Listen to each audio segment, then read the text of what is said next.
হয়েছে। আপনাদের আলীনগরে যখন ঢুকলাম, একজন ভাই এসে একটি মাসআলা জিজ্ঞাসা করেছিলেন। মাসআলাটি হচ্ছে, একজন বক্তা বের হয়েছে, ওই বক্তা বলেছে যদি আপনার সামনে 2 প্লেট মাংস থাকে, কি নাম বাবা? সাজ্জাদ আলী বাবজি 500 টাকা দান দিয়েছেন, আল্লাহ পাক কবুল করেন, সকলে বলেন আল্লাহুম্মা আমিন।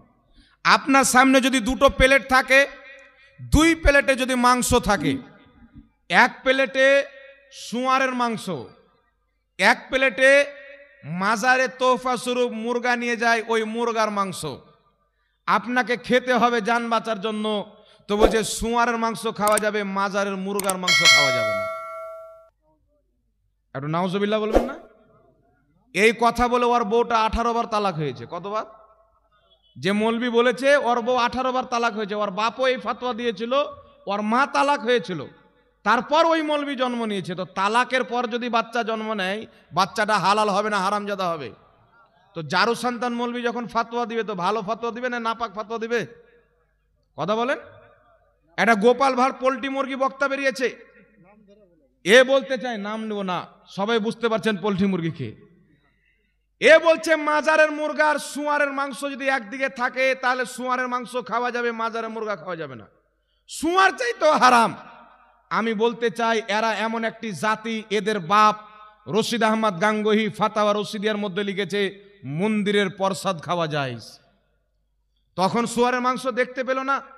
যেখানে পুজো করা হয় আল্লাহ ছাড়া, যেখানে মূর্তির ইবাদত করা হয়, ওই জায়গার খাবারকে জায়েজ বলল। যেখানে মূর্তির নামের খাবার আর আল্লাহর ওয়ালা দরবারের মুরগা আল্লাহর নামে জবাই হয়, আল্লাহর নামে জবাইকৃত পশুর মাংসকে হারাম বলল, ও ভি শুয়ার চাইতে বড় হারাম। এর ঈমান আছে না কাফির হয়ে গেছে? এর ঈমানটা আছে না বেঈমান হয়েছে? কথা বলেন। এরা অরিজিনালে কুফারদের জামাতেরই লোক, অরিজিনালে আপনার মুরতাদদের জামাতের লোক। এদের গুরু রশিদ আহমদ গাঙ্গুহি ফাতাওয়া রশিদিয়া লিখেছে আল্লাহ মিথ্যা বলতে পারে, এই কথা বলে সে কুফরি করেছে, কাফির হয়েছে। এদের সবচাইতে বড় গুরু কাসিম নানওতাবি নিজের কিতাব তাহজুরুন নাসের মধ্যে লিখেছে আমাদের নবীর পরেও নবী জন্ম নিতে পারে, সেও কুফরি করেছে। এদের গুরু আশরাফ আলী থানভী হিফজুল ইমান কিতাবের মধ্যে লিখেছে নবীর মতন জ্ঞান প্রত্যেক পশু জীবজন্তুকে পাগল ছাগলকে রয়েছে। আশরাফ আলী থানভী কুফর করেছেন। এই কাফেরদের মাননেওয়ালা কি মুসলমান হবে? জোরে বলেন, মুসলমান হবে? তবে বেরাদের একটি কথা মনে রাখবেন, মুসলমান যুগ যুগ থেকে আল্লাহর ওলিদের মোহাব্বতে জিয়ারতের মাধ্যমে তোহফা স্বরূপ ইসালে সওয়াবকে কেন্দ্র করে আল্লাহর ওলিদের মাজারে খাসি নিয়ে যায়, মুরগা নিয়ে যায়, জিয়ারত করতে যায়। কেন নিয়ে যায়? এটা জায়েজ না নাজায়েজ? একটি কথা শুনবেন, আপনারা বলেন তো, আমরা যেই মাজারে মুরগা নিয়ে যাই, ওই মুরগাটা জবাই কার নামে করি? ওলির নামে না আল্লাহর নামে?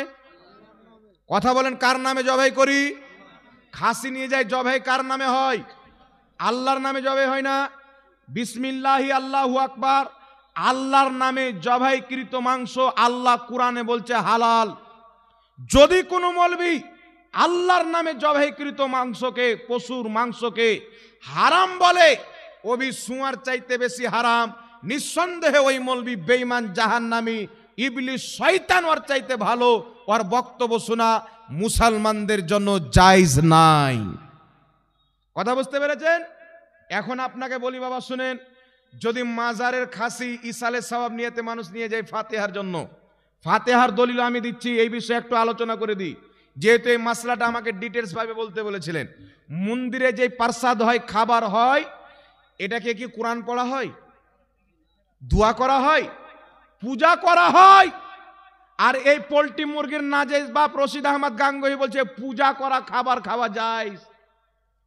আর যেটা আল্লাহর ওলির দরবারে মাজার নিয়ে যায়, আল্লাহর নামে জবাই করা হয়, কোরআনের আয়াত পড়ে ফাতিহা করা হয়, আর এই পাক খাবারকে বলছে হারাম। তো যার জন্ম অপবিত্রতাতে আছে, ও হালাল হারামের তফাৎ করতে পারে? এখন আপনাকে আমি সর্বপ্রথম বলে দিই, আল্লাহওয়ালাদের মাজারে খাসি নিয়ে গিয়ে জবাই করলে আল্লাহর নামে জবাই করে। ওয়াহাবি বলবে জবাই আল্লাহর নামে করুক, তাও শিরিক হবে। কেন শিরিক হবে? বলছে আল্লাহওয়ালার নাম যে লেগে গেল। তবে আমি আপনাকে প্রমাণ করব, কোন খাসিকে কেউ যদি বলে এই খাসিটা খাজা মঈনুদ্দিন চিশতির নামে মিন্নত করে ইসালে সওয়াবের জন্য নিয়ে যাব নাজর, খাজা মঈনুদ্দিন চিশতির নামে, বা কাজী বক্স রহমাতুল্লাহ আলাইহির মাজারে, বা দাতা আলী হুজুরের মাজারে, বা আর কোন আল্লাহ ওয়ালার মাজারের জন্য খাসিটা রেখেছি, এটার নাম লাগিয়ে দেওয়াটা নাজায়েজ নয়, বরং নাম লাগিয়ে ইসালে সওয়াব করা নবী মুস্তাফার সাহাবার সুন্নাত। জোরে বলতে হবে সুবহানাল্লাহ। নাম লাগিয়ে কি করে সুন্নাত হলো শুনেন। আবু দাউদ শরীফের মধ্যে হাদিস, সাদ বিন আবাদা নবীর সাহাবী নবী পাকের কাছে এসে বলছেন, ইয়া রাসূলুল্লাহ, আমার মা ইন্তিকাল করেছেন, আমি চাই আমার মায়ের নামে সাদকা করব, কি সাদকা করলে ভালো হবে? রাসূলে পাক বললেন, তোমার মায়ের নামে পানি সাদকা করো। সাদ বিন আবাদা রাদিয়াল্লাহু তাআলা আনহু মায়ের নামে পানি কুয়া সাদকা করলেন, কুয়া দান করে দিলেন, আর বললেন, হাযিহি লে উম্মে সাদ, এই কূপটা হচ্ছে সাদের মায়ের জন্য। সুবহানাল্লাহ বলেন। এই কুয়াটা কার জন্য? হযরতে সাদের মায়ের জন্য। ইসালে সওয়াবের জন্য কূপ দান করলেন, আর নাম লাগালেন কার? সাদের মায়ের কূপ। তাহলে নাম লেগে গেলে যদি শিরিক হয়ে যায়, তাহলে এই সাহাবা কি শিরিক করেছেন? সাহাবা এটা ইসালে সওয়াব করেছেন নাম লাগিয়ে। তাই কেউ যদি ইসালে সওয়াবের নিয়ত আছে, বলছেন খাজা মঈনুদ্দিন চিশতির দরবারে খাসি নিয়ে যাব, এর অর্থ হচ্ছে খাজা মঈনুদ্দিন চিশতির নামে ইসালে সওয়াব করব, জবাই আল্লাহর নামে হবে। যেমন কুরবানি হয় আল্লাহর জন্য, কিন্তু আমি বলি এটা আমার কুরবানি, বলি কি বলি না? এটা আমার নামের কুরবানি, এটা ইনার নামের কুরবানি। তো নাম লাগলি যদি শিরিক হয়ে যায়, কুরবানি দিয়ে প্রত্যেক ওয়াহাবড়া শিরিক করে। কথা মনে হয় বুঝতে পারেননি বাবা। নাম লাগিয়ে দিলে যদি শিরিক হয়, এটা সলিমউদ্দিনের কুরবানি, এটা শাওকাত জোলহার কুরবানি, এটা ডাবচরের কুরবানি, এটা আপনার পোল্ট্রি মুরগির কুরবানি, এটা বিলাইতি কুত্তার কুরবানি, নাম আছে না নাই বাবা? আব্দুর রহমানের কুরবানি। তো নাম লাগলে যদি শিরিক হয়ে যায়, তাহলে মুসলমান কুরবানি দিয়ে শিরিক করে না ইবাদত করে? একটু জোরে বলতে হবে। শিরিক করে না ইবাদত করে? কেউ যদি বলে এটা আমার নামের কুরবানি, আর জবাই যদি করে বে ইসমে জাহাঙ্গীর, তাহলে হালাল হবে না হারাম হবে? এটা জাহাঙ্গীরের নামের কুরবানি, আমার নাম দিয়ে জবাই করলাম, হালাল হবে না হারাম হবে? এটা আমার নামের কুরবানি, আল্লাহর নাম নিয়ে জবাই করলাম, হালাল হবে না হারাম হবে? আমার নামের কুরবানি, আমার নাম নিয়ে জবাই করলাম হারাম, নবীর নাম নিয়ে জবাই করলে হারাম। আর কুরবানি আমার নামের, জবাই আল্লাহর নামের, এটা হারাম নয়, এটা হচ্ছে ইবাদত। তো ইসালে সওয়াব আল্লাহর ওলিদের নামের খাসি নিয়ে গিয়ে জবাই যদি ওলির নামে করে, এটা হারাম হবে, আর জবাই যদি আল্লাহর নামে করে, এটা সওয়াব হবে। জোরে বলো সুবহানাল্লাহ। এবার আপনাকে একটি দলিল দিয়ে দিই। নির্দিষ্ট জায়গায় ইসালে সওয়াব কি বাড়ি থেকে হয় না? এটা একটা প্রশ্ন হতে পারে। ইসালে সওয়াব কি বাড়ি থেকে হয় না? কেউ যদি বাড়িতে জবাই করে মানুষজনকে খাইয়ে দেয়, মানুষকে খাওয়ানোর নেকি আল্লাহর ওলির কবরে চলে যাবে, এটাও তো ইসালে সওয়াব হবে। তো মাজারে কেন নিয়ে যাওয়া হয়? মাজারে নিয়ে যাওয়ার উদ্দেশ্য হচ্ছে মাজারে নিয়ে গিয়ে জিয়ারতটাও করা হয়। বাড়ি থেকে জিয়ারত হবে? এই জোরে বলেন, বাড়ি থেকে জিয়ারত হবে? বাড়ি থেকে যদি জিয়ারত হতো, আমার নবী মুস্তাফা প্রত্যেক বছরের আপনার উহুদের শহীদগণের মাজার জিয়ারত করতে যেতেন না। তারপরে উমারে ফারুক যেতেন না। মুসান্নাফে আব্দুর রাজ্জাকের হাদিস, প্রত্যেক বছর আমার নবী মুস্তাফা সফর করে উহুদের শহীদগণের মাজার জিয়ারত করতে যেতেন। তারপরে আবু বকর সিদ্দিক যেতেন, তারপরে উমারে ফারুক যেতেন। তার কারণে বাড়িতে ইসালে সওয়াব তো হয়ে যাবে, কিন্তু আল্লাহর ওলির পবিত্র রওজার জিয়ারতটা হবে না। আর জিয়ারত করা হচ্ছে ইবাদত, জিয়ারত করা হচ্ছে নবীর সুন্নাত। তাই নবীর সুন্নাত আমল হয়ে গেল, ইসালে সওয়াবও হয়ে গেল। জোরে বলেন সুবহানাল্লাহ। যে ইসালে সওয়াব করবে তারও নেকি, আর যার নামে ইসালে সওয়াব করবে সেও নেকি পাবে। কওরির নেকিতে কোনো কমতি হবে না। উদাহরণ আপনাকে দিয়ে দিই। আমি একটি সূরা পাঠ করলাম, সূরাতুল ফাতিহা, দোয়া করলাম, আল্লাহ আমি সূরা ফাতিহা পাঠ করেছি, এর সওয়াবটুকু তুমি আমার নানাকে দিয়ে দাও। আমার নানার নামে বক্সে দিলাম। সূরা ফাতিহা পাঠ করার যতটুকু সওয়াব, ততটুকু আমি বরাবর পাবো, ততটুকু সওয়াব আমার নানার কবরেও যাবে। আর আমি যে আমার নানার কবরে সওয়াব পৌঁছালাম, তার নামে ইসালে সওয়াব করলাম, এক মুসলমান অপর মুসলমান হেল্প করার কারণে আরো এক্সট্রা নেকি আল্লাহ দিবে। জোরে বল সুবহানাল্লাহ। নবী পাক সাল্লাল্লাহু আলাইহি সাল্লামের নিকটে একজন এসে বলছেন, ইয়া রাসূলুল্লাহ, ইয়া হাবিবাল্লাহ, আমি একটা মিন্নত মেনেছি, রাসূলে পাক বললেন তোমার মিন্নতটা কি বলো। রাসূলে পাক সাল্লাল্লাহু আলাইহি সাল্লাম বললেন অমুক জায়গাতে আমি একটা পশু জবাই করব, এই মিন্নত আমি করেছি, হুজুর আপনি যদি অনুমতি দেন আমি আমার মিন্নতটা পূর্ণ করব। রাসূলে পাক সাল্লাল্লাহু আলাইহি ওয়াসাল্লাম বললেন তুমি যেই জায়গাতে মিন্নত করার ইরাদা করেছো, পশু জবাই করার মিন্নত করেছো, যেই জায়গাতে, ওই জায়গাতে কি কোনো মূর্তি আছে? বলছেন না। ওই জায়গাতে মুশরিকদের ঈদ হয় না, ওই জায়গাতে কাফির ও মুশরিকদের কোনো মেলা হয় না। রাসূলে পাক বললেন যখন ওই জায়গাতে মুশরিকদের মূর্তি নাই, মূর্তি পূজা হয় না, ওই জায়গাতে মেলা হয় না, মুশরিকদের কোনো ইবাদত হয় না, তাহলে তুমি তোমার মিন্নত গিয়ে পূর্ণ করো, ওই জায়গাতে আল্লাহর নামে পশু জবাই করো, আমার নবী হালাল করেছেন। জোরে বল সুবহানাল্লাহ। ওই জায়গাটার নাম হলো বেওয়ানা। বেওয়ানা নামক জায়গাতে পশু জবাই করার মিন্নত নবী পাক অনুমতি দিলেন। এখন বেওয়ানা নামক জায়গা একদিকে, আল্লাহর নেক বান্দাদের রওজা মুবারক একদিকে, দুটোকে সামনে রাখেন, কোরআনকে জিজ্ঞাসা করেন আল্লাহর ওলিদের রওজার মর্তবা কি, বেওয়ানা নামক জায়গার সম্মান কি বেশি না একজন নেক বান্দার কবরের সম্মান বেশি? তো আল্লাহ তাবারাক ওয়া তাআলা বলছেন ওয়াল্লাযীনা আমানু ওয়া আমিলুস সালিহাতি ফি রাউযাতিল জান্নাহ, যারা ঈমান এনে ভালো আমল করে দুনিয়া থেকে যায় তাদের কবরকে আল্লাহ জান্নাতের বাগান বানিয়ে দেয়। আল্লাহ বলছেন আমার নেক বান্দাদের কবর জান্নাতের বাগান। বেওয়ানা নামক জায়গা থেকে কোটি কোটি গুণ বেশি ফজিলতপূর্ণ আল্লাহর ওলিদের মাজার। নবী আমার বেওয়ানা নামক জায়গাতে মিন্নত পূর্ণ করার, জানোয়ার জবাই করার অনুমতি দিয়েছেন। সুতরাং কোনো ব্যক্তি কোনো আল্লাহর নেক বান্দার ইসালে সওয়াবের জন্য তোহফা স্বরূপ খাসি নিয়ে যায়, মুরগা নিয়ে যায়, সেখানে গিয়ে আল্লাহর নাম দিয়ে জবাই করে, এটা 100% জায়েজ। কিয়ামত তো আসতে পারে, কোন মায়ের লাল ভুলও প্রমাণ করতে পারে না। আর জোরে হবে না সুবহানাল্লাহ? শিরিক তো অনেক বড় কথা, ভুল প্রমাণ করতে পারে না। এখন আপনাকে বলি বাবা শুনেন, এই পোল্ট্রি মুরগির বাপ শাওকাত জোলা যেই মাদ্রাসায় পড়ে মৌলবি হয়েছে, ওর মাদ্রাসায় একটি কিতাব পড়ানো হয়েছে নুরুল আনোয়ার। এই হুজুর নুরুল আনোয়ার পড়েছে, এখানে ওলামায়ে কেরাম দেখছেন সবাই নুরুল আনোয়ার কিতাবটি পড়েছেন। আজকে যারা আলিমিয়াতের পাগড়ি পাবে তারাও নুরুল আনোয়ার কিতাবটি পড়ছে। এই নুরুল আনোয়ার কিতাব একটি গুরুত্বপূর্ণ কিতাব। এই কিতাবটি যদি না পড়ে মৌলবি আধোড়া মৌলবি হবে, কমপ্লিট মৌলবি হবে না। আধোড়া মৌলবি বুঝেন তো বাবা? একটু লেট করেন, মশলাটা ক্লিয়ার হোক তারপর দিবেন। রাখেন না, অনেক দিয়েছেন, রাখেন, আপনি খালি লিয়ে আসেন। যান যান বাবা, যান যান। আচ্ছা দোয়া হবে ইনশাআল্লাহ, আল্লাহ আপনাকে হায়াত দান করুক। যান। নুরুল আনোয়ার কিতাব যদি না পড়ে তো আধোড়া মৌলবি হবে। যারা ওয়াহাবি মতের লোক তাদের মাদ্রাসাতে গিয়ে দেখবেন তারাও নুরুল আনোয়ার কিতাব পড়ে। এই নুরুল আনোয়ার কিতাব পড়ে সব মৌলবি আপনার আলিম হয়েছে, মৌলবি হয়েছে। এই নুরুল আনোয়ারের লেখক বিশ্ববিখ্যাত ফকি, যিনার নাম হচ্ছে ইমাম মুল্লা জীওয়ান রহমাতুল্লাহ আলাই। কি নাম? ইমাম মুল্লা জীওয়ান। এখন তো মুল্লা বলা হয় কোন মৌলবীর উপরে মানুষ রেগে গেল, ও মুল্লা, মানে গালি হিসাবে মুল্লা শব্দ নিচ্ছে। কিন্তু আগে মুল্লা বলা হতো যার কাছে ইলমের সমুদ্র থাকতো। কথা বুঝতে পারছেন? তাদেরকে মুল্লা বলা হতো।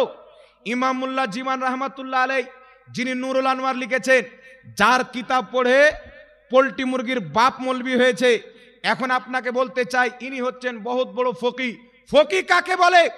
ইনার ফতোয়া মানা যাবে কি যাবে না? উঠান আল্লাহ পাকের কুরআন। আল্লাহ বলছেন ইয়া আইয়ুহাল্লাযীনা আমানু আতিউল্লাহ ওয়া আতিউর রাসূল ওয়া উলিল আমরি মিনকুম। আল্লাহ বলছেন হে ঈমানদার বান্দাগণ, আমি আল্লাহর হুকুম মানো, আমার নবীর হুকুম মানো, ওয়া উলিল আমরি মিনকুম, উলিল আমরদের হুকুম মানো। সুবহানাল্লাহ বলেন। আল্লাহ তিন শ্রেণীর ব্যক্তিদের হুকুম মানতে বললেন। প্রথম আল্লাহর হুকুম, তারপরে নবীর হুকুম, ওয়া উলিল আমরি মিনকুম, উলিল আমরদের হুকুম, অর্থাৎ হুকুম দাতাদের হুকুম। এই উলিল আমর কারা?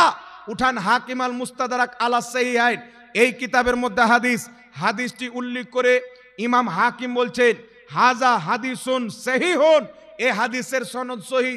হযরতে জাবির ইবনে আব্দুল্লাহ রাদিয়াল্লাহু তাআলা আনহু নবীর সাহাবী বলছেন আল্লাহ কুরআন পাকে বলেছেন উলিল আমরে মিনকুম, হুকুম দাতাদের আদেশ মানো। এর অর্থ হচ্ছে ইয়ানি উলামা ওয়াল ফুকাহা, এর অর্থ হচ্ছে হক্কানি আলিম, হক্কানি ফকিদের হুকুম মানো। জোরে বল সুবহানাল্লাহ। কেউ যদি আপনাকে বলে আল্লাহ রসুল ছাড়া কারোর হুকুম মানা যাবে না, ও বেঈমান, মুসলমান নয়। কারণ কুরআন বলছে আল্লাহরও হুকুম মানো, নবীরও হুকুম মানো, হুকুম দাতাদের হুকুম মানো। তাহলে কুরআন পাককে যারা মানবে তারা আল্লাহর হুকুমও মানবে, নবীর হুকুমও মানবে, আর হুকুম দাতাদের হুকুমও মানবে।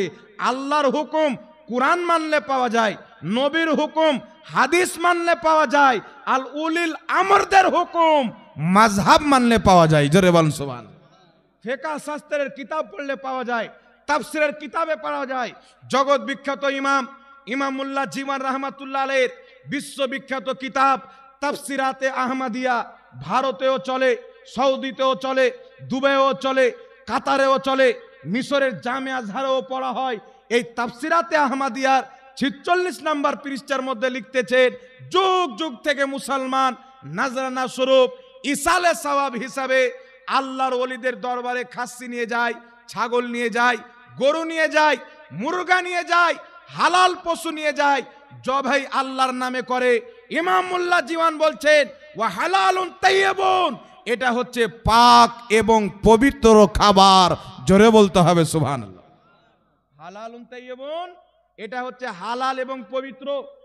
আমি একজন গ্রহণযোগ্য ফকির কিতাব থেকে রেফারেন্স দিলাম, হাদিস আবু দাউদের হাদিস থেকে ইস্তেমবাদ করে কিয়ামত পর্যন্ত যদি কোনো ওয়াহাবি, কিয়ামত পর্যন্ত কোনো ৭২ জাহান্নামী ফিরকা যদি একটা কোরআন পাকের আয়াত, একটা কোনো হাদিস, একটা কোনো ফকির ফতোয়া, একটা কোনো মুহাদ্দিসের ফতোয়া যদি দেখিয়ে দিতে পারে, হারাম তো বড় কথা, শিরিক তো বড় কথা, আল্লাহওয়ালাদের মাজারে নাজরানা স্বরূপ ইসালে সওয়াবকে কেন্দ্র করে মানুষ খাসি নিয়ে যায়, জবাই আল্লাহর নামে করে, এটাকে যদি ভুল কোন একজন মুহাদ্দিসের ফতোয়ায় দেখাতে পারে তাকে ১০ লক্ষ টাকা পুরস্কার দেওয়া হবে। সারা পৃথিবীতে যেই মাওলানা থাকুক, কিয়ামত তো আসতে পারে বাবা, দেখাতে পারে না। এরা হচ্ছে মিথ্যুক। আমার আপনার নবী বলেছেন কিয়ামতের পূর্বে কিছু দাজ্জাল বের হবে। হাদিসের শব্দ দাজ্জালুনা কাজ্জাবুন, কিছু দাজ্জাল বের হবে, কিছু কাজ্জাব বের হবে। এমন এমন কথা বলবে, ফতোয়া দিবে যে না তোমরা শুনেছো না তোমাদের বাপ দাদা শুনেছে। কথা বুঝতে পারছেন বাবা? জিনার কিতাব পড়ে মৌলবি হয়েছেন, উনি বলছেন হালাল, আর এ বেটা বলছে শিরিক। তাহলে শিরিককে কেউ যদি হালাল বলে ও মুশরিক হবে। তাহলে ইমাম মুল্লা জীবন তাদের ফতোয়া অনুযায়ী মুশরিক, আর ইমাম মুল্লা জীবনকে তার বাপ ফকি মানে, তার বাপ ইমান মানে, দেওবন্দ মাদ্রাসার সমস্ত মৌলবীরা ফকি মানে, লামাজহাবিরা ফকি মানে, তো মুশরিককে ফকি মানলেও কুফরি। তাহলে তাদের ফতোয়া অনুযায়ী সে নিজে কাফির প্রমাণ হবে, নিজেকে মুসলমান প্রমাণ করতে পারবে না। তবে বাবা এইগুলো জিনিসের সমাধান ওলামায়ে কেরাম পূর্বে করে দিয়েছেন। নবীর জামানাতেও মানুষ খাসি নিয়ে গিয়ে নির্দিষ্ট জায়গাতে জবাই করার পারমিশন চেয়েছেন, আমার আপনার নবী দিয়েছেন। পুজোর উদ্দেশ্যে নয়, সওয়াবের উদ্দেশ্যে। থাকলো ফাতিহার কথা, আমরা খাবার সামনে রেখে দোয়া করি না, কি বলেন বাবা? দলিলটা দিব না ছেড়ে দেবো? কথা বলেন, দিব না ছেড়ে দেবো? আমরা খাবার করি, মহরমের খিচুড়ি হয় সামনে রেখে দোয়া করি, কোরআন পাকের আয়াত তেলাওয়াত করি, 12 রবিউল আউয়ালের শিরনি হয়, ফাতিহা করি। একটা দেশে বক্তব্য দিতে গিয়েছি, একজন বিয়ে করে নিয়ে এসছে হাত ঝাড়বার বেটিকে। তো বিয়ে করে নিয়ে এসছে, তো মহরমের খিচুড়ি করে ইমাম সাহেব ফাতিহা পড়ে দোয়া করেছেন, তো বলছে আমরা থুপ ফেলা খাবার খাই না। ওর স্বামীটা চাপ্পাল বের করে গালে এক চাপ্পাল দিয়েছে, এই হারামের বেটি কখন থুপ ফেললো, কখন থুপ ফেললো? চাষা মানুষ এক চাপ্পাল দিয়েছেন, কখন থুপ ফেললো বলো? তো এই ওয়াহাবিরা বলতে চাই যে এরা থুপ ফেলে খায়, আমরা থুপ দিই বাবা? বলেন তো। একটা কথা মনে রাখবেন, যে মিথ্যা বলে না ও ওয়াহাবি নয়। ওয়াহাবি হওয়ার জন্য প্রথম শর্ত হলো মিথ্যা বলা, আর প্রথম শর্তর উপরের শর্ত হলো ব্রেনে গোবর থাকা। মানে মানুষের ব্রেনে আল্লাহ বুদ্ধি দিয়েছেন, এদের ব্রেনে ব্রেন বের করে গোবর ভরে দিয়েছে। এরাকে কোরআন পাকের আয়াত দিলেও বুঝবে না, হাদিস দিলেও বুঝবে না। ওরা যদি মৌলবি বলে খালাকে বিয়ে করা যায়, এরা ওটাই বলবে জায়েজ, আমাদের মৌলবি বলেছেন। তো এদের ব্রেনে গোবর ভরা আছে, কিছু ভরা নাই, বুঝতে পারছেন? বুদ্ধি টুদ্ধি নাই। তো তো এখন কথা হচ্ছে বাবা, আমরা ফাতিহা করি কেন করি? সুন্নি কাকে বলা হয়? নবী বলছেন আমার উম্মতে 73 ফিরকা হবে, সব জাহান্নামে, একটা জান্নাতে। কোনটা জান্নাতে? তাফসির ইবনে কাসিরের হাদিস। রাসূল পাক বলছেন কিয়ামতের ময়দানে কিছু লোক হবে যাদের চেহারা দিয়ে নূর চমকিবে, কিছু লোক হবে যাদের চেহারা কালো কচু, একবারে শুঁয়ার আর কুকুরের মতন থাকবে। রাসূল পাক বলছেন যাদের চেহারা দিয়ে নূর বের হবে তারা হচ্ছে আহলে সুন্নাত ওয়াল জামাত। সুবহানাল্লাহ বলতে হবে, আর একটু জোরে বলতে হবে সুবহানাল্লাহ। যাদের চেহারা দিয়ে নূর বের হবে তারা হচ্ছে আহলে সুন্নাত ওয়াল জামাত। আর যাদের চেহারা কালো অন্ধকার হবে তারা হচ্ছে 72 পথভ্রষ্ট বদ আকীদা, 72 জাহান্নামী ফিরকা, ওয়াহাবি, কাদিয়ানি, খারজি, শিয়া, রাফজি।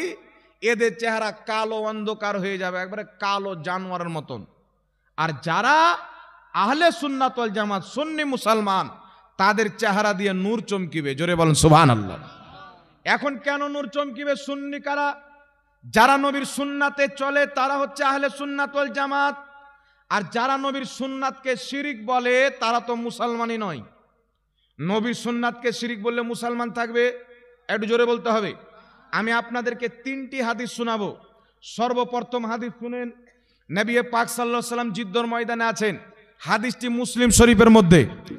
আল্লাহর নবী জিদ্দর ময়দানে আছেন, লড়াই করতে করতে সাহাবায়ে কেরামের খাবার শেষ হয়ে গেছেন, অনেক খিদা লেগেছেন। রসুলে কায়নাত সাল্লাল্লাহু আলাইহি সাল্লামের দরবারে সাহাবী এসেছেন, ইয়া রাসূলুল্লাহ, ইয়া হাবিবাল্লাহ, আমাদের খাবার শেষ হয়ে গেছেন, আপনি যদি অনুমতি দেন তাহলে আমরা যে সাওয়ারিতে চেপে এসেছি ওই সাওয়ারির মধ্যে কয়েকটা সাওয়ারি জবাই করে খেয়ে নিই। তো রাসূল পাক বলেন খাও, ভোগ যখন লেগেছে তখন কি করো, 2-1টা সাওয়ারি খেয়ে নাও। তো হযরত ওমর ফারুক বলছেন, হুজুর যদি আমরা সাওয়ারিগুলো খেয়ে নিই তাহলে রাস্তাতে চলাচল করতে কষ্ট হবে। ইয়া রাসূলুল্লাহ, আপনি হুকুম দেন, সাহাবায়ে কেরাম যার কাছে যা খাবার আছে তারা নিয়ে এসে আপনার কদমে হাজির করবে, আপনি ওই খাবারে বরকতের দোয়া করে দেন, ইনশাআল্লাহ বরকত হবে, সবারই পেট ভরে যাবে। হযরত ওমর ফারুক যখন বললেন, নবী পাক সাল্লাল্লাহু আলাইহি সাল্লাম বললেন কথাটা তো ভালো।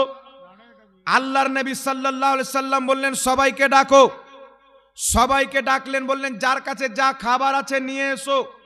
তারা খাবার নিয়ে আসলেন, কাউরির কাছে 2-1টা খেজুর, কাউরির কাছে রুটির এতটা টুকরা, কাউরির কাছে রুটির উপরকার চামড়া। এ সমস্ত খাবারে এতটুকু খাবার হলো। নবী দাস্তারখান রাখলেন, দাস্তারখানের উপরে খাবারটিকে জমা করলেন। আল্লাহর নবী সাল্লাল্লাহু আলাইহি সাল্লাম খাবারকে সামনে রেখে আল্লাহর কাছে দোয়া করলেন। সাহাবায়ে কেরাম বলেন খাবার সামনে রেখে আল্লাহর নবী দোয়া করলেন বরকতের। ওই খাবারে আল্লাহ এত বরকত দিলেন, এত বরকত দিলেন, আমরা সমস্ত সাহাবী পেট ভরে খেয়ে নিলাম, আবার নিজের নিজের বাসনে ভরেও নিলাম। জোরে বলতে হবে সুবহানাল্লাহ। ওই নবী মুস্তাফার সুন্নাতকে টিকিয়ে রাখার জন্য, সুন্নাতকে বাঁচিয়ে রাখার জন্য আজ পর্যন্ত সুন্নি মুসলমান খাবার সামনে রেখে দোয়া করে বিদাত করে না, মুস্তাফার সুন্নাতে আমল করে। জোরে বলেন সুবহানাল্লাহ। হাকিম আল মুস্তাদরাক আলা সাহিহাইন কিতাবের মধ্যে হাদিস, রাসূলে কায়নাত সাল্লাল্লাহু আলাইহি ওয়াসাল্লামের নিকটে খাবার পেশ করা হলো। আল্লাহর নবী সাল্লাল্লাহু আলাইহি সাল্লাম যা ইচ্ছা হলেন পাঠ করলেন। খাবার সামনে রেখে পাঠ করার পর আল্লাহর নবী খাবারে দোয়া করলেন। এখান থেকে উলামায়ে কেরাম বলেন নবী পাক কি পাঠ করেছেন? দুনিয়াতে সবচাইতে বেশি পাঠ করার গুরুত্বপূর্ণ কোরআন, গুরুত্বপূর্ণ জিনিস হচ্ছে আল্লাহর কালাম। কোরআন চাইতে বেশি বড় পৃথিবীতে কোনো কিতাব নাই। এমন কি যে যত আসমানি কিতাব এসেছেন সব কিতাবের উপরে শ্রেষ্ঠ কিতাব হচ্ছে আল্লাহর কোরআন। এই কোরআন যেই ব্যক্তি খাবার সামনে রেখে কোরআন পাকের কিছু আয়াত তেলাওয়াত করবে, তারপরে খাবার সামনে রেখে দোয়া করবে, নবীর সুন্নাতে আমল হয়ে যাবে। আর যেই ব্যক্তি একটি সুন্নাতকে জিন্দা করলো, আল্লাহ তাকে 100 শহীদের মর্যাদা দান করবে। জোরে বল সুবহানাল্লাহ। 100 শহীদের মর্যাদা দান করবে। জাবির রাদিয়াল্লাহু তাআলা আনহু নবী পাককে দাওয়াত দিয়েছেন। খবর গেল হুজুর আপনাকে দাওয়াত দিয়েছে। নবী পাক সব সাহাবীকে বললেন, এই সাহাবী, জাবিরের বাড়িতে দাওয়াত আছে, সবাইকে যেতে হবে। নবী পাক যাচ্ছেন, জাবিরকে খবর হলো আমি তো নবীকে বলেছিলাম। নবী সাল্লাল্লাহু আলাইহি সাল্লাম সমস্ত সাহাবাকে নিয়ে আসছেন। হাজরাতে জাবির চিন্তায় আছে, খাসি জবাই করলাম একটি ছাগল, ছোট বয়সের, অল্প মাংস, সবাইকে তো খাওয়াতে পারবো না, হয়তো আমার বেইজ্জতি হয়ে যেতে পারে। রান্না হয়েছে, নবী পাক বসে আছেন, শরম লজ্জাতে খাবার সামনে পেশ করছেন না, একটা ছোট বাচ্চা ছাগলের মাংস। নবী পাক সাল্লাল্লাহু আলাইহি সাল্লামের সামনে খাবার আনলেন। নবী পাক বলছেন নিয়ে এসো খাবার। খাবার আনলেন। আমার আপনার নবী সাল্লাল্লাহু আলাইহি সাল্লাম ওই খাবারে দোয়া করে দিলেন। সাহাবা বলছেন আমরা সবাই পেট ভরে খেলাম, নবী পাকও খেলেন। জাবির রাদিয়াল্লাহু তাআলা আনহু বলছেন আমি চিন্তায় পড়ে গেলাম, নিয়ে এসেছিলাম তখন বেশি ছিল না নিয়ে যাচ্ছি তখন বেশি আছে। কয়েকশো সাহাবা খেয়ে নিচ্ছেন, খাবার কমেনি বরং বেড়ে যাচ্ছেন। তো খাবার সামনে রেখে নবী আমার কিছু পাঠ করেছেন, দোয়া করেছেন। এক জায়গায় নাই, কয়েক জায়গাতে করেছেন। মুসলিম শরীফের হাদিস, হাকিম আল মুস্তাদরাকের মধ্যে হাদিস, আরো অনেক কিতাবের মধ্যে হাদিস রয়েছে। এই জন্য উলামায়ে কেরাম এই জিনিসটার নাম দিয়েছেন ফাতিহা, যেন ফাতিহা নাম দিয়ে হলো মানুষ নবী মুস্তাফার এই সুন্নাতের উপরে কিয়ামত পর্যন্ত আমল করে। নবী সুন্নাতে আমল করার স্বভাবও পেয়ে যাবে, আর মানুষের খাবারে বরকত হয়ে যাবে। একটু জোরে বলতে হবে সুবহানাল্লাহ। কথা বুঝতে পেরেছেন কি পারেননি বাবা? তাই আল্লাহ ওয়ালার মাজারে কেউ নিয়ে গিয়ে যদি খাসির মাংস রাখে, সামনে রেখে দোয়া করে, তো বিদাত করলো না, নবীর সুন্নাতে আমল করলো? এ হারামজাদা মৌলবি পড়েনি তো ফাতোয়া কি দিবে? এ বলছে আল্লাহ কোরআন পাকে বলেছে যে আমি নবীকে 40 বছর বয়সে নবুয়ত দিয়েছি। কোরআন পাকের কোথাও নাই। এদের বাপও মিথ্যা, এরাও মিথ্যুক। যেমন জাকির নায়েক বলছেন যে কোরআন পাকে 25টি আয়াত আছে, ওসিলা হারাম, একটাও আয়াত নাই, মিথ্যা কথা। ওয়ারি নাজের সন্তান পোল্ট্রি মুরগি বলছেন যে কোরআন পাকে আল্লাহ বলেছেন যে আমি নবীকে 40 বছর বয়সে নবুয়ত দিয়েছি, এটাও মিথ্যা কথা। কথা বুঝছেন বাবা? নবী পাক বলছেন কোন ব্যক্তি যদি আমার নামে মিথ্যাচার করে সে নিজের ঠিকানা জাহান্নাম বানিয়ে নিল। তাহলে নবীর নামে মিথ্যাচার করলে ঠিকানা যদি জাহান্নাম হয়, তাহলে যেই ব্যক্তি কোরআন পাকের নামে মিথ্যাচার করবে জাহান্নামী হবে কি হবে না? বড় জাহান্নামী হবে। এই ব্যক্তি বলছে আসসালামু কাবলাল বুখারী শরীফের হাদিস, কিন্তু হাদিসটি হচ্ছে তিরমিজি শরীফের দুর্বল হাদিস, বুখারীর মধ্যে হাদিসটি নাই। তো কত রকম পড়াশোনা করে তার বক্তব্য শুনলে বোঝা যায়। আর কিছু মানুষ মনে করে বাপরে মাজারের মাংস হারাম। এদের যে মৌলবি ফাতোয়া দিচ্ছে এদের মন্দিরের প্রসাদ জায়েজ, আপনি খাবেন? জি, পূজোর জিনিস আপনি খাবেন? এদের নিকটে কোনো দেশের লোক যদি কাউয়া খাওয়া হারাম মনে করে, ওই দেশে গিয়ে কেউ যদি কাউয়ার মাংস খায় তো ওর নেকি পাবে।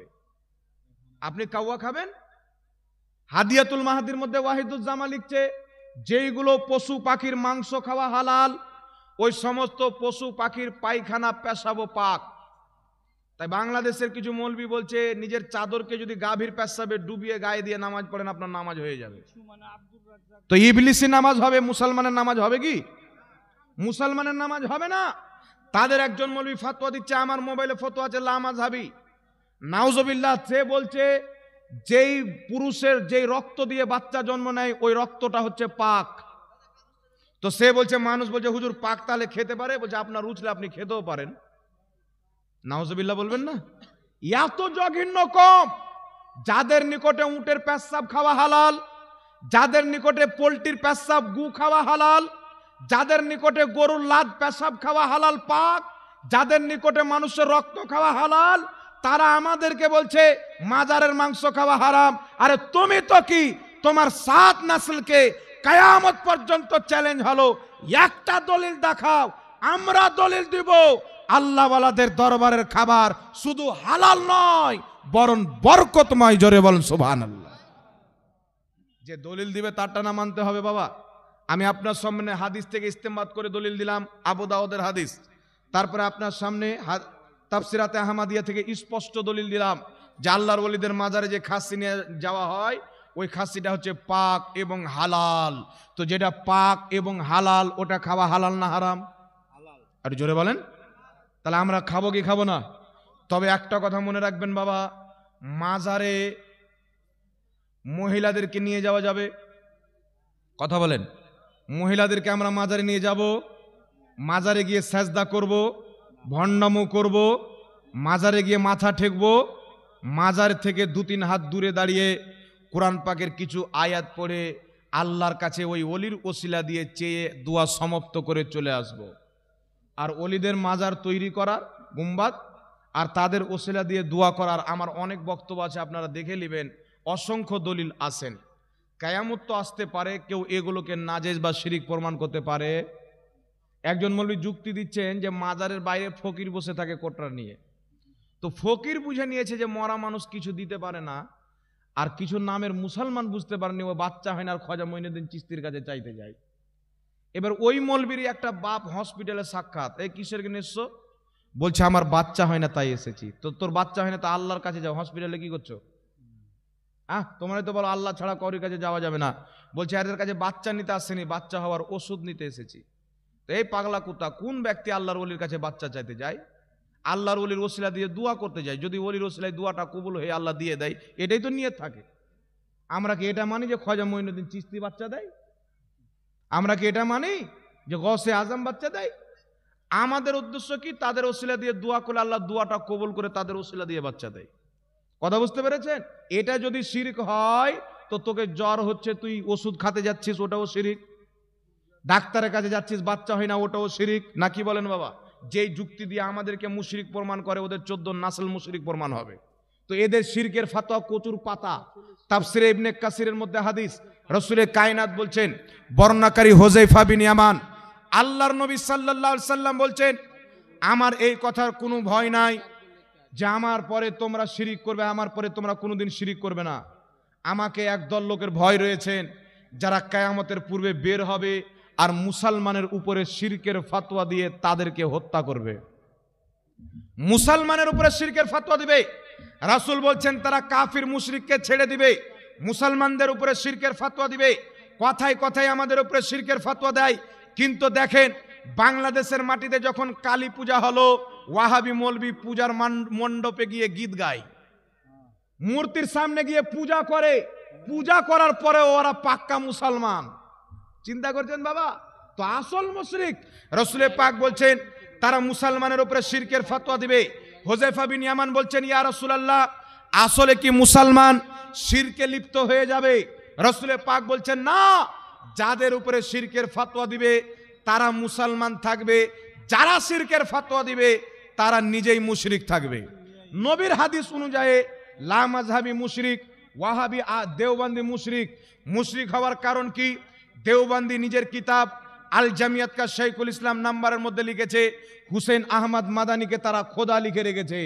আল্লাহ ছাড়া যদি নবীর নিজের মৌলবীকে খোদা বলে, মুসলমান থাকবে না কাফির হবে? মুশরিক হবে কি হবে না? তো আমার নবী বলছে তারা নিজেই শিরকে লিপ্ত থাকবে, ফতোয়া মুসলমানের উপরে দিবে। লা মাযহাবিদের শিরকে আকীদা হচ্ছে আল্লাহর তারা মানুষের মতন দেহ, মানে মানুষের যেমন দুটা হাত, আল্লাহর দুটা হাত আছে। মানুষের যেমন দুটা পাও, আল্লাহরও দুটা পাও আছে। মানুষের যেমন লাড়ি ভুঁড়ি আছে, আল্লাহরও লাড়ি ভুঁড়ি আছে। এটা স্পষ্ট শিরকি আকীদা। কথা বুঝতে পারছেন? আর এটা হচ্ছে সবচাইতে বড় শিরিক।